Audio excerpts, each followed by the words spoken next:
La silla de madera se sentía fría bajo mi cuerpo mientras me sentaba con las manos cruzadas en el regazo, como una buena esposa sumisa. Damián estaba sentado frente a mí en la mesa de su abogado, con su traje caro perfectamente planchado y una sonrisa amplia y segura. Parecía que ya había ganado. Quizás pensaba que así era. No volverás a tocar mi dinero en tu vida, me susurró, lo suficientemente alto como para que su abogado lo oyera. Su voz tenía ese mismo tono que usaba cuando me decía que no podía hacer la compra sin preguntarle primero, o cuando me explicaba por qué ya no necesitaba mi propia tarjeta de crédito. Parecía orgulloso, como un cazador que acababa de cobrar la pieza más grande de su vida. Gala estaba sentada en la bancada del público detrás de él, con sus dedos de manicura perfecta apoyados sobre su bolso de diseño. Se inclinó ligeramente hacia adelante, y sus labios rojos se curvaron en una sonrisa que me revolvió el estómago. Así es, cariño, dijo en voz baja, con una voz que destilaba una dulzura falsa. Lo llamaba cariño de la misma manera que yo solía hacerlo, cuando pensaba que nuestro matrimonio significaba algo, cuando pensaba que el hombre con el que me casé realmente existía. Leocadia, la madre de Damián, estaba sentada junto a Gala como si fueran viejas amigas planeando una merienda. Su pelo canoso estaba recogido en un moño apretado, y sus fríos ojos azules me miraban como si fuera algo sucio que acababa de pisar. Nunca le había gustado. No desde el día en que Damián me llevó a casa hace 8 años. Yo no era lo suficientemente buena para su precioso hijo. Siempre decía. No era lo suficientemente rica, no tenía suficiente clase, no era digna del apellido Montenegro. No se merece ni un céntimo, dijo Leocadia, y su voz resonó en la silenciosa sala del juzgado. Sonrió al decirlo, la misma sonrisa que me dedicaba cada Navidad cuando me entregaba una tarjeta regalo de El Corte Inglés mientras a Gala le regalaba joyas carísimas. Incluso antes de la infidelidad, Leocadia ya había estado planeando mi reemplazo. Mi abogado, el señor Rivas, estaba sentado a mi lado, revolviendo papeles. Parecía nervioso, como si supiera que estábamos a punto de perderlo todo. El equipo legal de Damián estaba formado por 3 abogados del bufete más caro de Madrid. Llevaban maletines llenos de documentos que demostraban que yo nunca había trabajado, que no tenía cualificaciones, que no merecía nada más que una pensión básica. Me pintaban como una cazafortunas que había atrapado a su pobre e inocente cliente. La jueza Roca, una mujer de unos 50 años con una mirada penetrante y el pelo entrecano, había estado escuchando sus argumentos toda la mañana. Tenía fama de ser dura pero justa. No sonreía mucho y no parecía impresionada por los trajes caros ni los abogados de renombre, pero incluso ella parecía dispuesta a fallar a favor de Damián. Señoría, dijo el abogado principal de Damián, levantándose con una gruesa carpeta en las manos. Mi cliente ha sido más que generoso. La señora Montenegro no tiene experiencia laboral, ni estudios más allá del bachillerato, ni patrimonio propio. Ha vivido una vida cómoda durante 8 años sin contribuir en nada a los ingresos del hogar.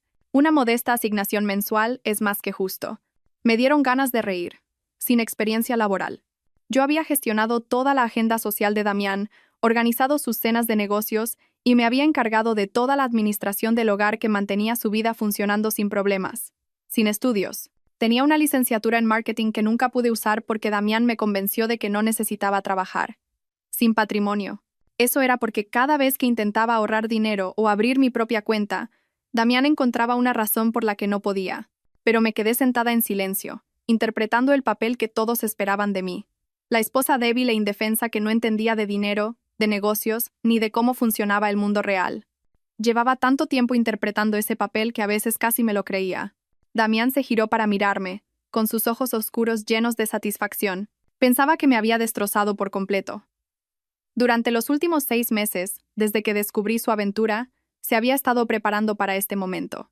Había movido dinero, ocultado activos, y se había asegurado de que todo pareciera pertenecerle solo a él. Pensaba que yo era demasiado estúpida para darme cuenta, demasiado asustada para contraatacar.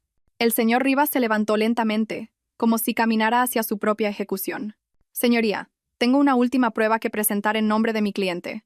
Su voz tembló ligeramente mientras metía la mano en su maletín y sacaba un sobre blanco.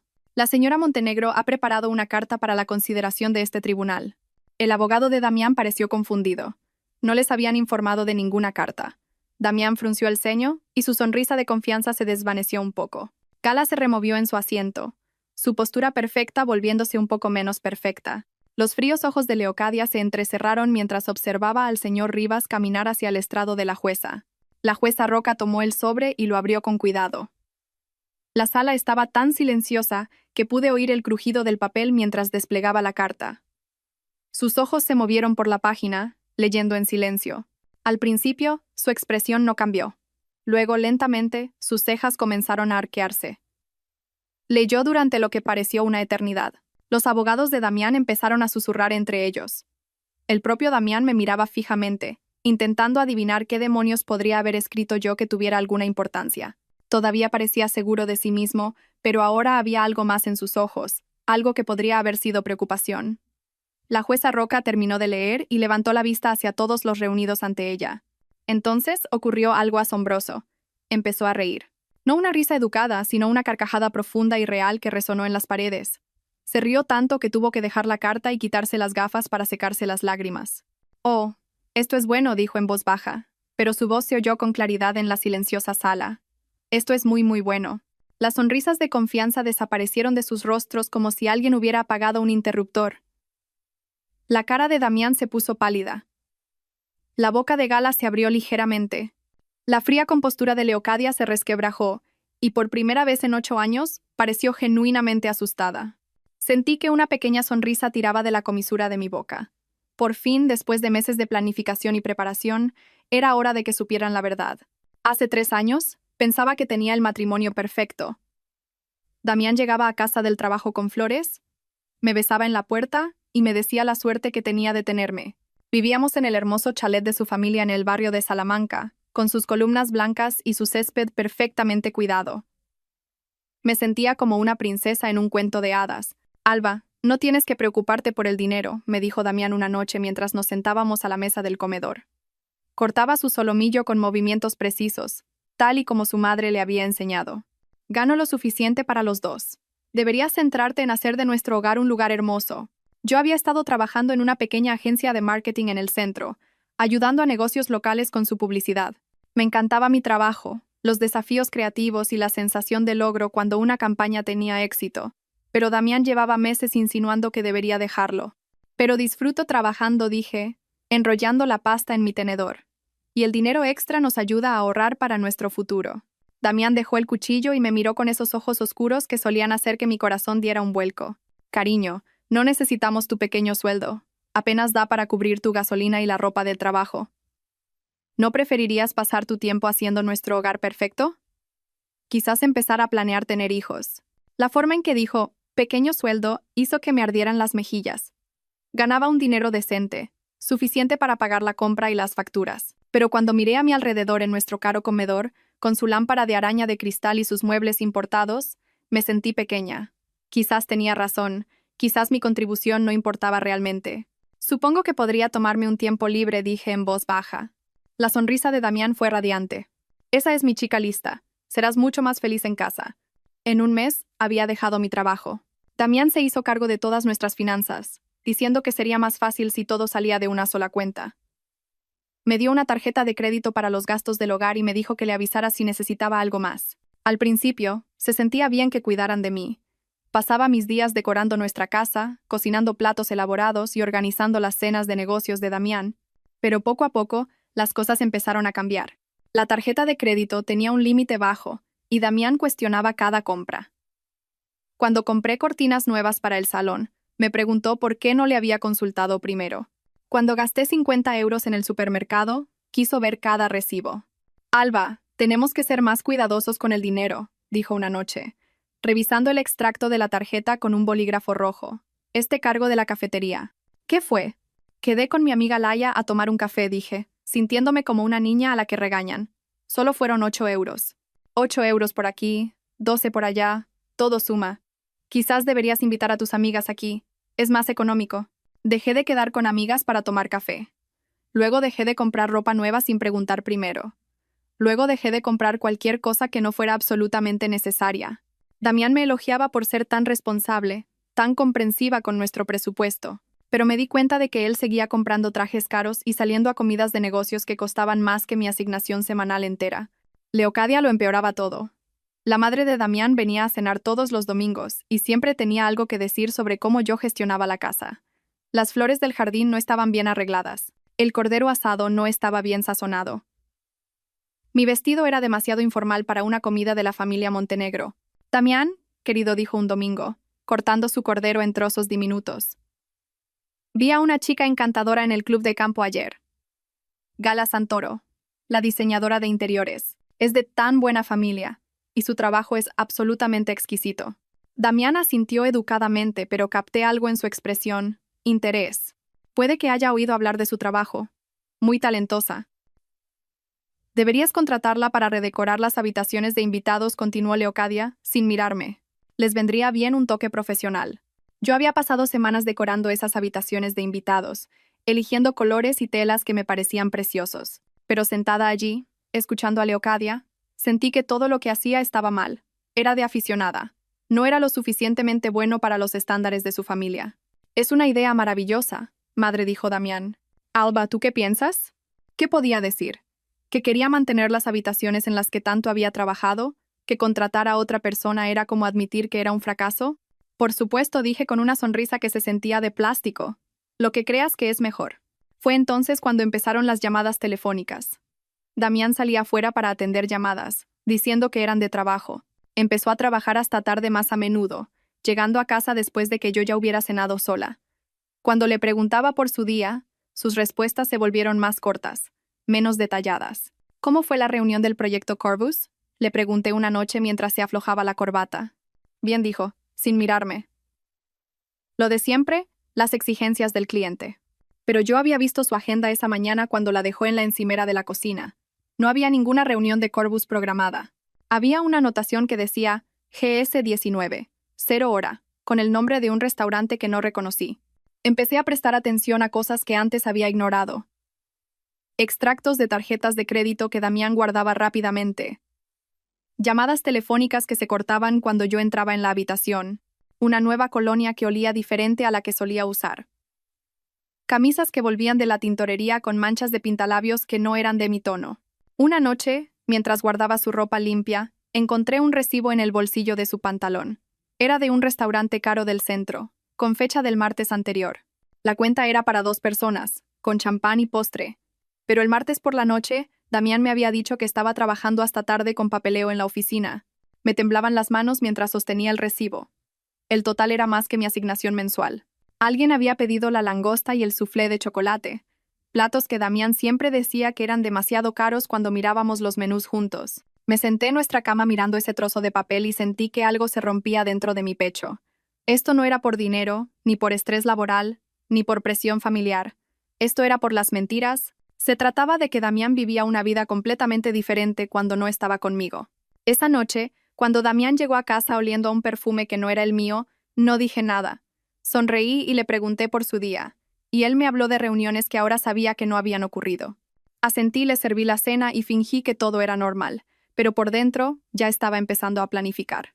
A la mañana siguiente, esperé a que Damián se fuera al trabajo antes de vestirme. En lugar de mi rutina habitual de limpieza y organización, me puse unos vaqueros oscuros y una gorra de béisbol. Me sentía como una espía en una película, solo que esta era mi vida real desmoronándose.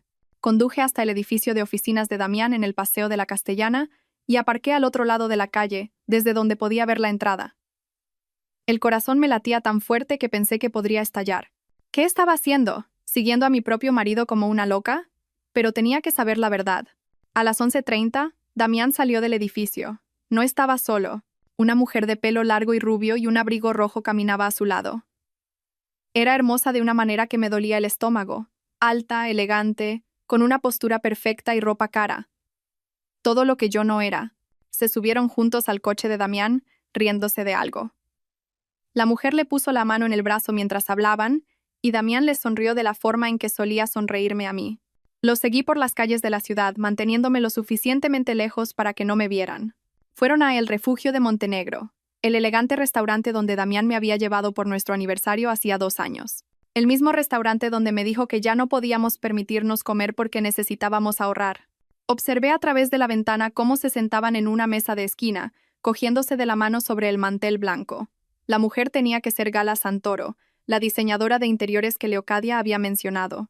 Era aún más hermosa de cerca, con un maquillaje perfecto y joyas que probablemente costaban más que mi coche. Le tocó la cara a Damián suavemente, y él le cogió la mano y le besó la palma. Sentí como si alguien me estuviera apretando el pecho con ambas manos. Me quedé en mi coche durante 2 horas, viéndolos comer y reír y actuar como una pareja enamorada. Cuando finalmente salieron, Damián la acompañó hasta un BMW plateado aparcado cerca. La besó para despedirse. No un beso rápido, sino un beso de verdad que duró lo suficiente como para que tuviera que apartar la mirada. Esa tarde, Damián llegó a casa a su hora habitual con una historia sobre una difícil reunión con un cliente. Se quejó de lo aburrido que había sido su día, de cómo deseaba haberlo pasado conmigo. Asentí, sonreí y le serví la cena que de alguna manera había logrado cocinar mientras mi mundo se derrumbaba. «¿Qué tal tu día, cariño?», preguntó, cortando su pollo como si nada hubiera pasado.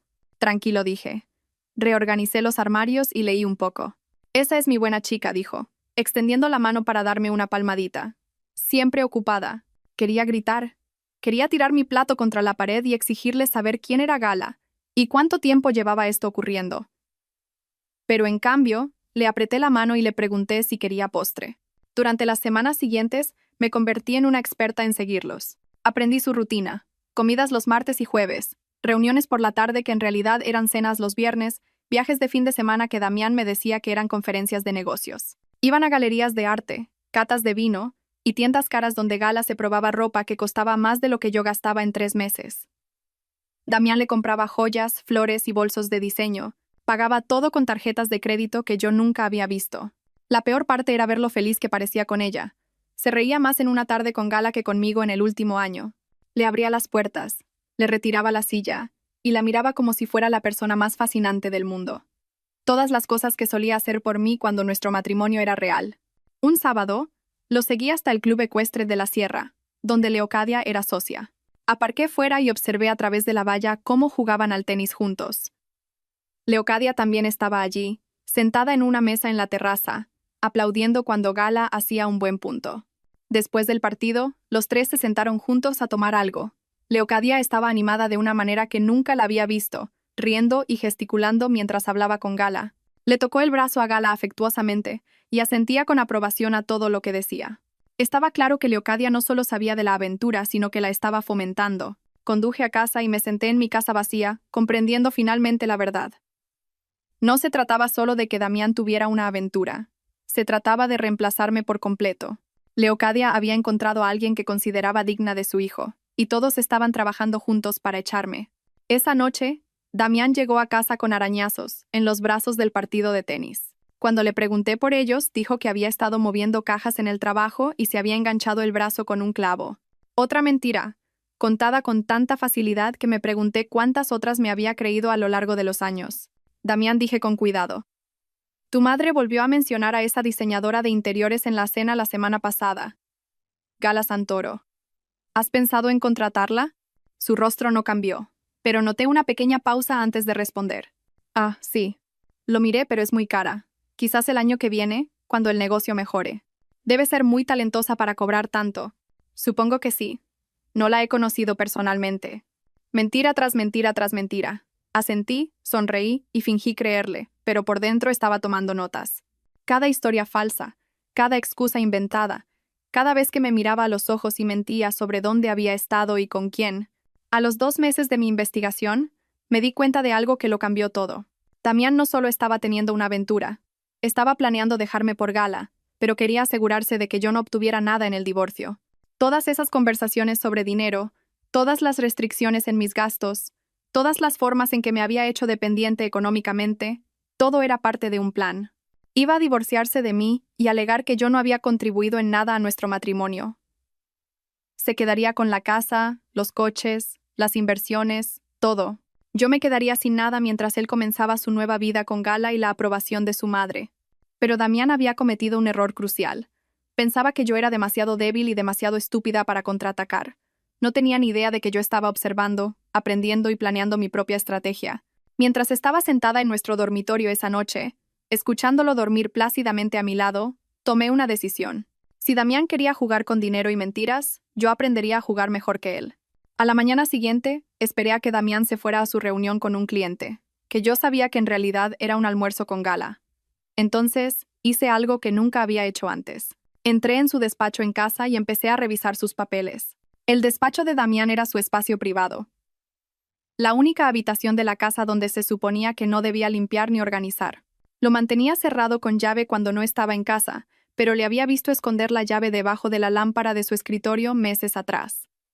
Me temblaban las manos mientras giraba la llave y entraba. El despacho estaba ordenado y organizado, con archivadores a lo largo de una pared y un gran escritorio cubierto de papeles. No sabía qué estaba buscando, pero sabía que tenía que empezar por alguna parte. Empecé por los cajones del escritorio, revisando cuidadosamente carpetas y documentos. La mayor parte eran cosas aburridas de negocios que no entendía: contratos de proyectos de construcción, cartas de clientes, facturas de materiales, pero en el cajón inferior encontré algo interesante. Una carpeta etiquetada como cuentas personales que contenía extractos bancarios que nunca había visto. Damián tenía 3 cuentas bancarias diferentes de las que yo no sabía nada. Los extractos mostraban enormes cantidades de dinero entrando y saliendo, mucho más de lo que pensaba que generaba su negocio.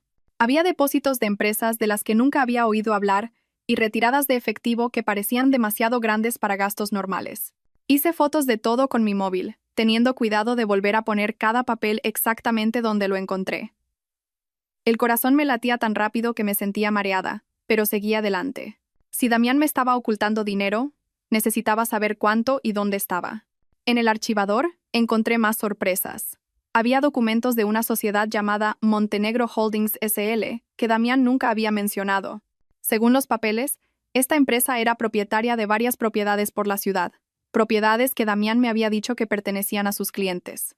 Una carpeta contenía recibos de compras caras que no reconocí, un reloj que costó 0 euros, unas vacaciones en las Maldivas que nunca había hecho, joyas de tiendas en las que nunca había estado. Todas estas cosas se pagaban con dinero de cuentas que yo no sabía que existían. Pero el descubrimiento más impactante estaba en una carpeta marcada como documentos legales. Dentro había papeles de un abogado del que nunca había oído hablar, discutiendo algo llamado estrategias de protección de activos. Los documentos hablaban de mover dinero a paraísos fiscales y crear sociedades fantasma para ocultar el patrimonio a posibles acreedores o reclamaciones legales. No entendía todo el lenguaje jurídico, pero entendí lo suficiente para saber que Damián estaba ocultando dinero a propósito.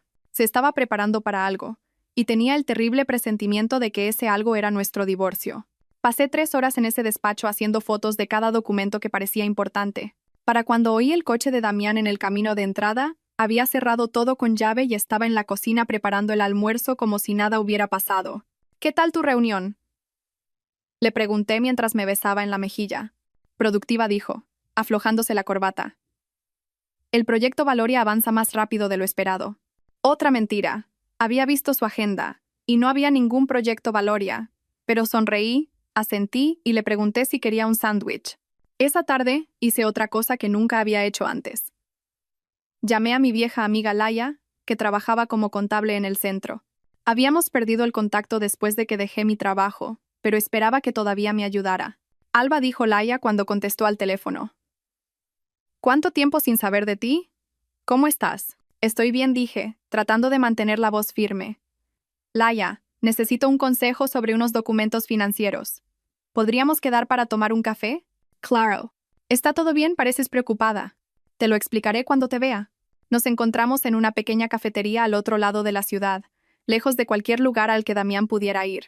Laia estaba igual que siempre, con su pelo rizado y pelirrojo y su sonrisa amable. Pero cuando le mostré las fotos en mi teléfono, su expresión se volvió seria. Alba, ¿de dónde has sacado estos documentos?, preguntó, desplazándose por las imágenes. Son los papeles de negocios de mi marido. Los encontré en su despacho.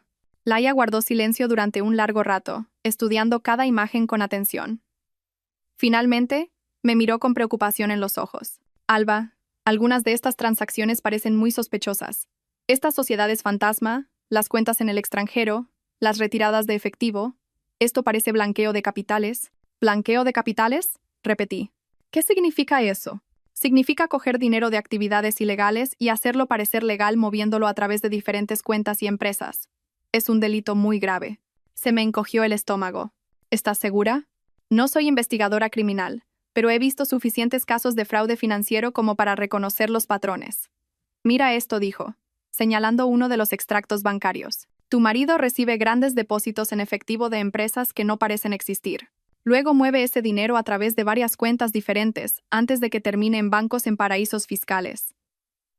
Ese es el comportamiento clásico del blanqueo de capitales. Sentí que la habitación daba vueltas. ¿Qué debo hacer?, Necesitas hablar con alguien que se especialice en delitos económicos. Conozco a un inspector que trabaja en este tipo de casos. Se llama Inspector Falcón y es muy bueno en su trabajo. ¿Quieres que te dé su número? Asentí, incapaz de hablar. Laia anotó la información del inspector en una servilleta y me la entregó. Alba, ten mucho cuidado, dijo, extendiendo la mano sobre la mesa para apretar la mía. Si tu marido está involucrado en blanqueo de capitales, podría ser peligroso. No dejes que sepa que has descubierto algo. Conduje a casa aturdida, con el número de teléfono del inspector quemándome en el bolsillo. Damián estaba en su despacho cuando volví, probablemente moviendo más dinero ilegal mientras yo preparaba la cena. Cociné, limpié y actué con normalidad, pero por dentro estaba aterrorizada. Esa noche, mientras Damián dormía a mi lado, miré al techo e intenté procesar lo que había aprendido. Mi marido no solo me estaba engañando y planeando dejarme sin nada. Era un delincuente que había estado usando nuestro matrimonio como tapadera para actividades ilegales. Pero por primera vez en meses sentí algo más que miedo y tristeza. Sentí rabia. Damián me había mentido sobre todo, me había robado y planeaba destruir mi vida. Pero ahora yo tenía información que podría destruir la suya. Mañana llamaría al inspector Falcón. Mañana empezaría a contraatacar.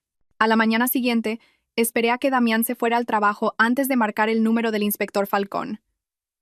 Me temblaban tanto las manos que tuve que intentarlo 3 veces antes de acertar con todos los dígitos. Inspector Falcón, Unidad de Delincuencia Económica y Fiscal, contestó una voz profunda. Hola, dije, con la voz apenas un susurro. Me llamo Alba Montenegro. Laia Martínez me dio su número. Creo que mi marido podría estar haciendo algo ilegal con dinero. Hubo una pausa. Señora Montenegro, ¿puede venir a la comisaría esta tarde? Me gustaría discutir esto en persona. 2 horas después, estaba sentada en un pequeño despacho en la comisaría frente a un hombre de unos 40 años con ojos amables y pelo canoso. El inspector Falcón tenía las fotos de mi teléfono extendidas sobre su escritorio, estudiándolas con expresión seria. Señora Montenegro, ¿cuánto tiempo lleva su marido involucrado en estas actividades financieras? Preguntó. No lo sé, admití. Acabo de encontrar estos papeles ayer. No tenía ni idea de que nada de esto existía. El inspector Falcón asintió. Es común en estos casos. Los cónyuges a menudo no tienen conocimiento de las actividades ilegales de su pareja. Señaló uno de los extractos bancarios. Estas transacciones muestran un claro patrón de blanqueo de capitales. Su marido está recibiendo grandes cantidades de efectivo de fuentes dudosas y moviéndolo a través de múltiples cuentas para ocultar su origen. ¿Qué tipo de fuentes dudosas?, pregunté. Basado en estas cantidades y patrones, probablemente dinero del narcotráfico, juego ilegal u otras actividades del crimen organizado. El negocio inmobiliario de su marido proporciona la tapadera perfecta para blanquear dinero sucio a través de la compra y venta de propiedades. Me sentí mareada. ¿Cuánto tiempo podría pasar en la cárcel por esto? El blanqueo de capitales es un delito grave. Dependiendo de las cantidades involucradas, podría enfrentarse a entre 10 y 20 años de prisión, además de multas masivas y el decomiso de todos los activos comprados con dinero ilegal. ¿Todos los activos? Repetí. ¿Todo? La casa, los coches, las cuentas bancarias, las inversiones. Si se compraron con dinero blanqueado, el Estado los incautará. Mi mente iba a 1000 por hora. Si Damián iba a la cárcel y lo perdía todo, ¿qué pasaría conmigo? No tendría nada, tal como él había planeado. Excepto que ahora sería porque era un delincuente, no porque me hubiera superado en el juzgado de divorcio. Inspector Falcón, dije lentamente. ¿Y si le ayudara a construir un caso contra él? ¿Y si pudiera conseguir más pruebas? Se reclinó en su silla, estudiando mi rostro. Señora Montenegro, eso sería muy peligroso. Si su marido sospechara que lo está investigando, podría volverse violento. Este tipo de gente no se toma bien la traición. Pero ya estoy en peligro, ¿no? Si está involucrado con criminales, si planea divorciarse y dejarme sin nada, no estoy segura de todos modos. El inspector Falcón guardó silencio por un largo momento. ¿Qué propone exactamente? Tengo acceso a su despacho, a su ordenador, a sus archivos. Podría copiar más documentos, grabar conversaciones, quizás incluso averiguar con quién está trabajando, pero necesitaría protección, y necesitaría garantías sobre lo que me pasará a mí cuando todo esto termine. ¿Qué tipo de garantías? Quiero inmunidad de cualquier cargo relacionado con sus delitos. Quiero protección si intenta hacerme daño. Y quiero quedarme con algunos de los activos que se compraron con dinero legítimo de su negocio inmobiliario. El inspector Falcón sonrió por primera vez desde que llegué. Señora Montenegro, está pensando como una fiscal. Déjeme hacer algunas llamadas y ver qué podemos arreglar. 3 días después, me reuní con el inspector Falcón y una fiscal llamada Sabela Soler. Habían preparado un acuerdo de colaboración oficial que me daba todo lo que había pedido a cambio de mi ayuda para construir un caso contra Damián. Señora Montenegro, explicó la fiscal Soler, trabajará como informante confidencial. Le proporcionaremos dispositivos de grabación y le enseñaremos cómo reunir pruebas de forma segura. Pero debe entender los riesgos. Si su marido descubre lo que está haciendo, podría estar en grave peligro físico. Lo entiendo, dije, firmando los papeles con mano firme. ¿Cuándo empezamos? Durante los 2 meses siguientes, me convertí en una persona diferente. Durante el día, interpretaba el papel de la esposa obediente, cocinando, limpiando y preguntándole a Damián por su día. Pero cada momento que él estaba fuera de casa, yo estaba trabajando. Instalé pequeños dispositivos de grabación en su despacho y en su coche. Copié archivos de su ordenador en memorias USB. Fotografié cada documento que pude encontrar, construyendo una imagen completa de sus actividades ilegales. Las pruebas eran abrumadoras. Damián estaba blanqueando dinero para una organización de narcotraficantes dirigida por un hombre llamado Brace Reyes. Recibía pagos en efectivo de 50.000 a 100.000 euros, y luego usaba su empresa inmobiliaria para comprar propiedades con ese dinero. Más tarde, vendía las propiedades y depositaba las ganancias en cuentas bancarias legítimas, haciendo que el dinero de la droga pareciera limpio. Pero Damián se había vuelto avaricioso. En lugar de solo llevarse su porcentaje por blanquear el dinero, había estado quedándose con efectivo extra para sí mismo. Usó este dinero robado para financiar su aventura con Gala, comprándole regalos caros y llevándola de viajes lujosos. Grabé conversaciones donde Damián se jactaba ante su socio de lo fácil que era engañar a las autoridades. Fotografié reuniones donde recibía maletines llenos de dinero de hombres de aspecto peligroso. Documenté cada transacción, cada mentira, cada delito. La parte más difícil fue fingir que todo era normal. Cuando Damián llegaba a casa cada noche, me besaba y me contaba su día, inventando historias sobre negocios legítimos mientras yo sabía que había pasado la tarde con narcotraficantes y criminales. Pareces diferente últimamente, dijo una noche mientras cenábamos. Más segura, quizás. Me gusta. He estado leyendo más, dije, lo cual era cierto. Había estado leyendo todo lo que podía encontrar sobre blanqueo de capitales y delitos financieros, aprendiendo cosas nuevas. Eso es maravilloso, cariño. El conocimiento es poder. Si él supiera cuánto conocimiento había adquirido y cómo planeaba usar ese poder en su contra. Al final de los 2 meses, el inspector Falcón me dijo que teníamos pruebas suficientes para arrestar a Damián e incautar todos sus bienes. Pero pedí una semana más. Quería estar en ese juzgado de divorcio cuando Damián pensara que lo había ganado todo. Quería ver su cara cuando se diera cuenta de que su plan perfecto había sido destruido por la esposa que creía demasiado estúpida para contraatacar. La trampa estaba tendida. Ahora solo tenía que esperar a que Damián cayera en ella. El proceso de divorcio comenzó una fría mañana de martes de noviembre. Me senté en el pasillo fuera de la sala del juzgado, vistiendo un sencillo vestido negro que me hacía parecer más pequeña e indefensa de lo que me sentía. Damián llegó con su equipo de abogados caros, todos llevando gruesos maletines y luciendo sonrisas de confianza. «Buenos días», Alba, dijo Damián, su voz destilando una falsa preocupación. «Espero que podamos superar esto rápida y amistosamente». Asentí dócilmente, interpretando mi papel a la perfección. «Solo quiero lo que es justo, Damián». Me dio una palmadita en el hombro como si fuera una niña. «Claro que sí, cariño, no te preocupes. Me aseguraré de que estés bien atendida». Gala llegó unos minutos más tarde, vistiendo un impresionante traje azul que probablemente costaba más de lo que yo solía ganar en un mes. Se sentó en la bancada del público detrás de Damián, su presencia un claro mensaje de quién ocuparía mi lugar. Leocadia se sentó a su lado, ambas susurrando y sonriendo como viejas amigas planeando una celebración. Cuando entramos en la sala, el abogado principal de Damián, el señor Villalobos, tomó inmediatamente el control. Era un hombre alto, de pelo canoso y un reloj caro. El tipo de abogado que cobra 1.000 euros la hora y gana casos por intimidación. Señoría, comenzó el señor Villalobos. Este es un caso sencillo.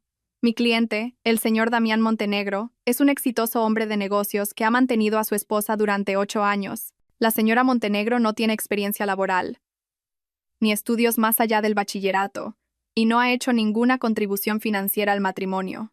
Solicita un acuerdo irrazonable que arruinaría el negocio y el sustento de mi cliente. La jueza Roca escuchó sin expresión mientras el señor Villalobos presentaba su caso. Tenían gráficos que mostraban los ingresos de Damián, diagramas que demostraban mi falta de contribución y testimonios de testigos que me pintaban como una cazafortunas que había atrapado a un hombre inocente. Leocadia subió primero al estrado de los testigos, con un traje azul marino y perlas que la hacían parecer la perfecta dama de sociedad. Habló con una voz clara y segura sobre cómo yo nunca había encajado en su familia. Damián se esforzó mucho por ayudar a Alba a mejorar, testificó Leocadia. Le pagó clases de protocolo, le compró ropa adecuada, incluso contrató tutores para ayudarla a aprender sobre arte y cultura. Pero ella no mostró ningún interés en superarse o en apoyar la carrera de Damián. Cada palabra era una mentira, pero Leocadia las pronunció con tal convicción que casi me las creí. Damián nunca había pagado clases ni tutores. Lo único que había pagado era mi silencio y sumisión. La señora Montenegro no tiene ninguna comprensión de las obligaciones sociales que conlleva estar casada con un hombre de la posición de Damián, continuó Leocadia. Lo avergonzaba en eventos de negocios y se negaba a participar en actividades benéficas. Francamente, me sorprende que el matrimonio durara tanto. El señor Villalobos asintió con aprobación. Gracias, señora Montenegro. No hay más preguntas. Mi abogado, el señor Rivas, se levantó para el contrainterrogatorio, pero parecía nervioso y poco preparado. Señora Montenegro, ¿no es cierto que su hijo controlaba todas las finanzas del matrimonio? Damián manejaba el dinero porque se le dan bien las finanzas, replicó Leocadia con suavidad. Alba no mostró ningún interés en aprender sobre esas cosas. ¿Y no es cierto que usted fomentó la relación de su hijo con la señorita Santoro? Los ojos de Leocadia brillaron de ira. No tengo ni idea de lo que está insinuando. El señor Rivas se sentó rápidamente, claramente superado. Quise gritarle que luchara más, pero me recordé a mí misma que todo esto era parte del plan. A continuación, Damián subió al estrado. Parecía apuesto y sincero con su traje oscuro. En todo momento, el exitoso hombre de negocios que había sido aprovechado por su codiciosa esposa. Señoría, dijo Damián con la voz llena de tristeza. Quería profundamente a Alba, pero nuestro matrimonio se volvió imposible. No tenía ningún interés en construir una vida juntos o en apoyar mi carrera. Gastaba el dinero frívolamente y se negaba a asumir la responsabilidad de la gestión del hogar. Intenté ayudarla, pero parecía contenta de vivir de mi duro trabajo sin contribuir en nada a cambio. El señor Villalobos guió a Damián a través de un relato detallado de nuestro matrimonio que no se parecía en nada a la realidad. En la versión de Damián, yo era perezosa, egoísta y financieramente irresponsable. Él era el marido sufrido que lo había intentado todo para salvar nuestro matrimonio. Pido un acuerdo modesto que permita a Alba empezar de nuevo, concluyó Damián. Una pequeña asignación mensual y quizás algo de formación laboral para ayudarla a ser autosuficiente.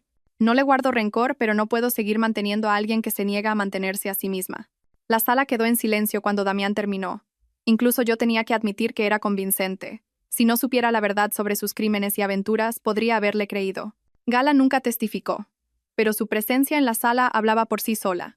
Se sentó detrás de Damián como una reina esperando reclamar su trono, tocándole ocasionalmente el hombro o susurrándole ánimos al oído. Leocadia le sonreía con evidente aprobación. Cuando fue mi turno de testificar, interpreté mi papel a la perfección. Hablé en voz baja sobre cómo había intentado ser una buena esposa, cómo había gestionado nuestro hogar y apoyado la carrera de Damián de formas que no aparecían en los estados financieros. Pero incluso para mis propios oídos, sonaba débil y poco convincente. El contrainterrogatorio del señor Villalobos fue brutal. Me hizo admitir que no tenía ingresos, ni ahorros, ni habilidades laborales. Cuestionó cada gasto que había hecho, cada decisión que había tomado, hasta que me sentí como una criminal juzgada por el delito de ser dependiente económicamente. Al final del día, estaba claro que Damián había ganado. Sus abogados sonreían. Gala estaba prácticamente radiante, y Leocadia parecía que ya estaba planeando la recepción de la boda. Pero yo no estaba preocupada. Mañana, la jueza Roca leería mi carta, y todo cambiaría. Estaba sentada en esa fría silla de madera, viendo a Damián susurrar sus crueles palabras sobre no volver a tocar su dinero. La dulce voz de Gala llamándolo «cariño» me ponía la piel de gallina, pero mantuve mi rostro inexpresivo. La declaración de Leocadia de que no me merecía ni un céntimo debería haberme dolido, pero en cambio me llenó de satisfacción. No tenía ni idea de lo que se avecinaba. El señor Rivas se levantó con manos temblorosas, sacando el sobre blanco que contenía 2 meses de cuidadosa planificación. Señoría, tengo una última prueba que presentar en nombre de mi cliente. La señora Montenegro ha preparado una carta para la consideración de este tribunal. La sonrisa de confianza de Damián vaciló ligeramente. Sus abogados parecían confundidos, susurrando entre ellos sobre pruebas de las que no habían sido informados. Gala se removió en su asiento, su postura perfecta volviéndose menos perfecta. Los fríos ojos de Leocadia se entrecerraron mientras observaba el sobre llegar hasta la jueza Roca. La jueza Roca abrió el sobre con cuidado y comenzó a leer. La sala estaba tan silenciosa que podía oír los latidos de mi propio corazón. Observé su rostro mientras sus ojos se movían por las páginas, viendo el momento en que su expresión cambió de un leve interés al asombro y luego a algo que parecía deleite. Leyó durante lo que pareció una eternidad.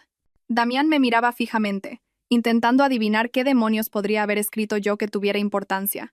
Todavía parecía seguro, pero la preocupación se estaba colando en sus ojos oscuros. Los mismos ojos que me habían mentido durante años. Cuando la jueza Roca terminó de leer, levantó la vista hacia Damián, luego hacia Gala, luego hacia Leocadia. Y entonces se echó a reír. No una risa educada, sino una carcajada profunda y real que resonó en las paredes. Se rió tanto que tuvo que quitarse las gafas y secarse las lágrimas. «Oh, esto es bueno», dijo en voz baja, su voz resonando en la silenciosa sala. «Esto es muy, muy bueno». Las sonrisas de confianza desaparecieron de sus rostros como si alguien hubiera apagado un interruptor. La cara de Damián se puso pálida. La boca de Gala se abrió. La fría compostura de Leocadia se resquebrajó por primera vez en 8 años. La jueza Roca se recompuso y miró directamente a Damián. «Señor Montenegro, según esta carta, su esposa ha estado colaborando con investigadores de la UDEF durante los últimos 2 meses. Ha proporcionado pruebas exhaustivas de su operación de blanqueo de capitales, incluyendo grabaciones, fotografías y documentos financieros». Damián se puso en pie de un salto. «Eso es imposible. Ella no sabe nada de mi negocio». «Siéntese, señor Montenegro», dijo la jueza Roca bruscamente. «Según el inspector Falcón de la Unidad de Delincuencia Económica y Fiscal, usted ha estado blanqueando dinero para una organización de narcotraficantes. Ha estado desviando fondos de sus socios criminales y usando ese dinero para financiar una relación extramatrimonial». Gala ahogó un grito, llevándose la mano a la garganta. «Damián, ¿de qué está hablando? ¿Las joyas? ¿Los viajes? ¿Las cenas caras?», continuó la jueza, leyendo mi carta. «Todo pagado con dinero robado de la droga. Señorita Santoro, quizás debería contactar con un abogado. Aceptar regalos comprados con los beneficios de una actividad delictiva puede convertirla en cómplice de blanqueo de capitales». El rostro de Gala se quedó blanco. Miró a Damián con horror, dándose cuenta de que todo lo que él le había dado era prueba de delitos graves. «Yo no lo sabía», susurró. «No tenía ni idea». Leocadia se levantó, su voz temblando de rabia. «Esto es ridículo. Mi hijo es un hombre de negocios respetado». «Señora Montenegro», dijo la jueza, mirando a Leocadia con disgusto. «Su hijo se enfrenta a cargos por blanqueo de capitales, evasión de impuestos y organización criminal. El Estado va a incautar todos los activos comprados con fondos ilegales, lo que parece incluir la casa familiar, los vehículos y la mayoría de las participaciones de su empresa». El abogado de Damián le susurraba frenéticamente al oído, pero Damián lo apartó. «Alba, no sabes lo que has hecho. Esa gente no perdona la traición. Te has puesto en peligro». Me levanté lentamente, sintiéndome más fuerte que en años. «Sé perfectamente lo que he hecho, Damián. Sé que eres un criminal que usó nuestro matrimonio como tapadera para actividades ilegales. Sé que planeabas dejarme sin nada mientras empezabas una nueva vida con dinero robado. Y sé que me subestimaste por completo». La jueza Roca sonrió. «Señora Montenegro, como testigo colaboradora en una investigación oficial, tiene derecho a protección y compensación. La Fiscalía ha acordado permitirle conservar todos los activos que se pueda demostrar que fueron comprados con ingresos legítimos del negocio inmobiliario del señor Montenegro». «¿Cuánto es eso?», preguntó Damián desesperadamente. «Según el análisis financiero, aproximadamente el 40% de sus activos provienen de ingresos comerciales legítimos. La señora Montenegro recibirá esos activos, más una pensión compensatoria, más una recompensa del Estado por su colaboración en esta investigación». Damián se hundió en su silla, la realidad finalmente golpeándolo. Lo había perdido todo: su negocio, su dinero, su libertad y su futuro con Gala. Todo porque había asumido que su esposa era demasiado débil y estúpida para contraatacar. Gala estaba llorando ahora, el rímel corriendo por sus mejillas al darse cuenta de que sus sueños de riqueza y estatus se estaban desmoronando. Leocadia se sentó en un silencio atónito, viendo la reputación de su familia destruida en cuestión de minutos. Además, continuó la jueza Roca, agentes de la Policía Nacional están esperando fuera de esta sala para arrestar al señor Montenegro por cargos de blanqueo de capitales, organización criminal y fraude fiscal. Este procedimiento de divorcio queda suspendido a la espera del resultado de los cargos penales». Las puertas de la sala se abrieron y el inspector Falcón entró con otros 2 agentes. Damián me miró por última vez. Su rostro una mezcla de rabia e incredulidad. No tienes ni idea de lo que has hecho, Alba. Sé exactamente lo que he hecho, dije con calma. He recuperado mi vida. Mientras los agentes esposaban a Damián y le leían sus derechos, sentí que un peso se levantaba de mis hombros, un peso que ni siquiera sabía que llevaba. Durante 8 años, había estado viviendo una mentira, casada con un hombre que me veía como nada más que una tapadera conveniente para sus crímenes. Gala huyó de la sala, probablemente ya llamando a abogados para distanciarse de las actividades criminales de Damián. Leocadia la siguió. Las 2 mujeres que habían planeado celebrar mi destrucción ahora enfrentaban su propia ruina. Salí de ese juzgado como una mujer libre, financieramente segura y emocionalmente liberada. Damián me había enseñado que el conocimiento es poder, pero nunca imaginó que yo usaría esa lección en su contra. La esposa débil e indefensa que él había creado se había ido para siempre. En su lugar, había una mujer que había aprendido a contraatacar y que había ganado.